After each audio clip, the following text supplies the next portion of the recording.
वही अगर महिला टीचर लगाती तो एक बात समझ में आता है, ये बच्चों के साथ हम क्या कर सकते हैं। क्या ये आपके ना- पास में अभी इतने पूरे रोल में 4 दिन हो गए, इसमें आपके पास की सुप्रीम कोर्ट या हाई कोर्ट ने इसमें दखलंदाजी की है, आपसे जवाब मांगा इस चीज को लेकर आपको? ये यूनिवर्सिटी पर हाई कोर्ट का कंट्रोल है और हाई कोर्ट को हम उनको जो भी हो रहा है उनको लिखित जो है जमा हाई कोर्ट में बात कर रहे हैं और हाई कोर्ट को सूचना दे रहे हैं। The RGNUL student community would like to highlight the attempt made at delegitimizing the movement on the basis of age.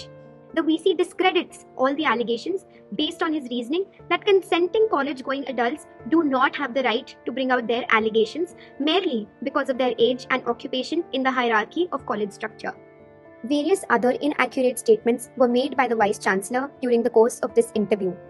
Upon being questioned on the accusations of entering the girls' hostel rooms without the students' consent, the VC said, and we quote, "हम अपना chief warden के साथ और जो महिला security guard हैं और उन लड़कियों के साथ उन्हीं कमरों में गए जिन्हें प्रॉब्लम्स आ रही है और किसी कमरे में नहीं गए." He goes on to talk about the video doing rounds and does not even regard the fact that the video itself is from the room of girls who neither complained or were from the year of students that have problems with their living conditions.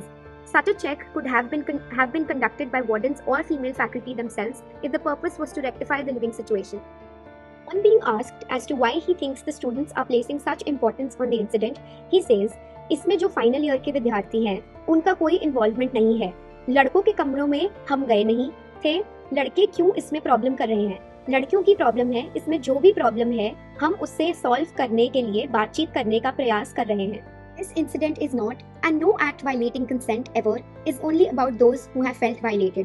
Additionally, this is not an isolated incident, but affects all students regardless of their gender." On day 5 of the protest, the student body, on request of the college administration, agreed to engage in negotiations regarding the demands of students.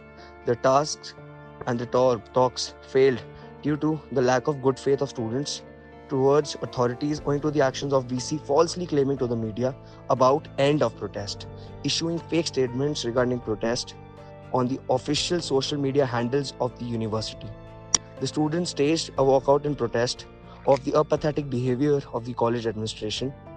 Following the failure of negotiations, the university issued a notice for resuming classes from Friday, after 3 days, which the students decided to continue boycotting. The Vice Chancellor earlier also called up and politically pressurized the parents of the students, asking them to withdraw from the protest and threatening of dire consequences.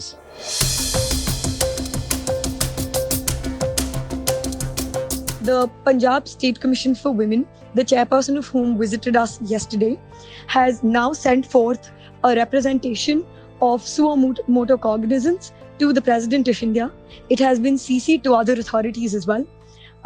And in an interview to the PTI, ma'am expressly mentions that she had given time to the Vice Chancellor to apologize and therefore resolve the matter. However, since the same was not done by him, therefore she now takes the action. We've also been conveyed that the Punjab State Human Rights Commission has taken cognizance of the matter and will be initiating inquiry.